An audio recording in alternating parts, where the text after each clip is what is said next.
হরে কৃষ্ণ শ্রোতা বন্ধুগণ, জানা অজানা ইউটিউব চ্যানেলে আপনাদের সকলকে সুস্বাগতম। বন্ধুগণ, আজ এই এপিসোডে গোপাল ভাঁড়ের একটি মজার কাহানি এনেছি। কাহানিটির নাম গোপাল ভাঁড়ের চোর ধরা।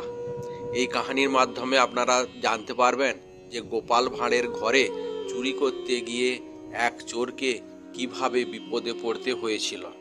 তাহলে এবার শুরু করা যাক। গোপাল ভাঁড়ের তখনও পাকা বাড়ি করতে পারেনি। মাটির দেওয়াল, টালির ছাউনি। আগে গ্রামে দেশে চোরেরা সচরাচর হয় দেয়াল কেটে, নতুবা ঘরের চালের দু একখানা টালি সরিয়ে ঘরে নেমে মালপত্র নিয়ে দরজা দিয়ে বেরিয়ে যেত মাঝরাতে। ঠিক সেই রকম একটা চোর চুরি করবে বলে গোপালের ঘরের টালির উপর সবে উঠেছে। গোপাল এবং গোপালের স্ত্রী তখনও জেগেছিল। চোর সবে একখানা টালি সরিয়েছে আর একখানা সরিয়ে নিচে নামবে আর কি। গোপাল টের পেয়ে তখন স্ত্রীকে সাবধান হতে বলল।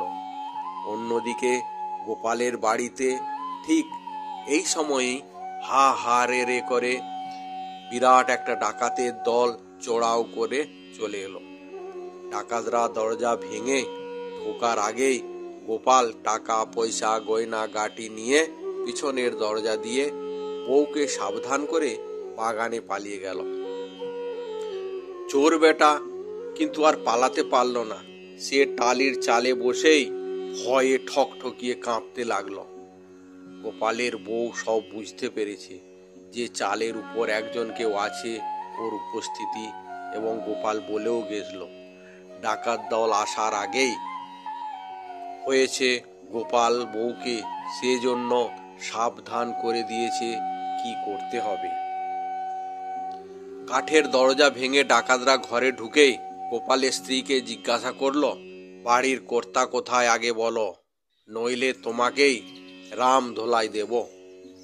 মিথ্যে কথা বললেই খুন করব, তাড়াতাড়ি বলে ফেলো।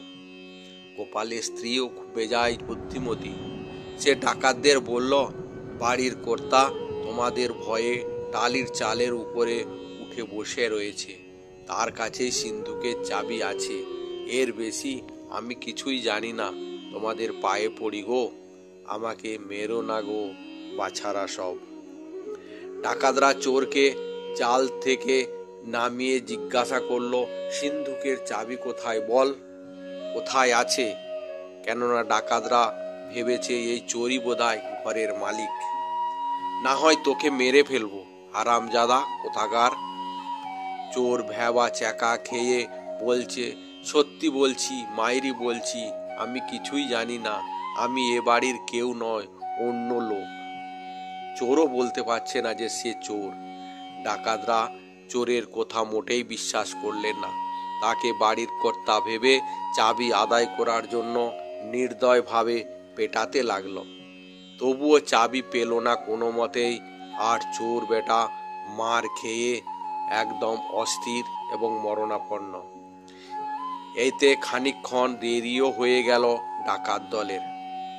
ইতিমধ্যেই বাইরে থেকে গ্রামের লোকজনকে নিয়ে হই হই করতে করতে আসতে থাকলে গোপাল সেই সব লোকেদের দিয়ে আওয়াজ করতে আরম্ভ করলো এবং ডাকাতরা ভয় পেয়ে পালিয়ে গেল বটে।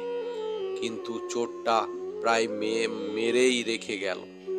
গোপাল আর একটু দেরি করলেই হয়তো বেচারা চোরটা প্রাণে মারা যেত সেদিন। পাড়া পড়শি টাকা তাড়াতে এসে মৃতপ্রায় চোরটাকে বাগে পেয়ে যেই মারতে যাবে, গোপালের স্ত্রী বাধা দিয়ে বলল, ওকে আর মেরো না গো, ওকে বাড়ির কর্তা বানিয়ে আমরা এ যাত্রায় বেঁচে গেলুম।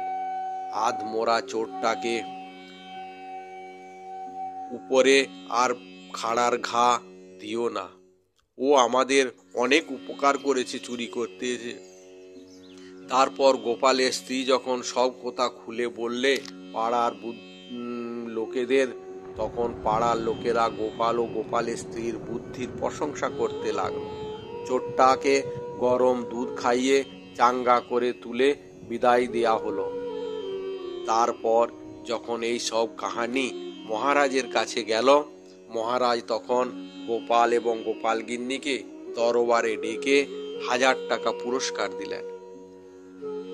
বলা বাহুল্য যাতে কোনোদিন চুরি আর না করে তার জন্য সতর্ক করে দিয়ে এবং ব্যবসাপত্র করে সৎ পথে চলার গোপালের কিছু টাকার ব্যবস্থা দিয়ে চোরকে ছেড়ে দিল। আর গোপালের যেসব পুরস্কার পেয়েছিল মহারাজের কাছে তার থেকেও চোরকে কিছু বকশিস দিল এবং সবাই গোপালের জয় জয়কার করতে লাগলো। তাহলে বন্ধুগণ, গোপাল ভাঁড়ের এই কাহিনীটি আপনাদের কেমন লাগলো কমেন্টস করে জানাবেন।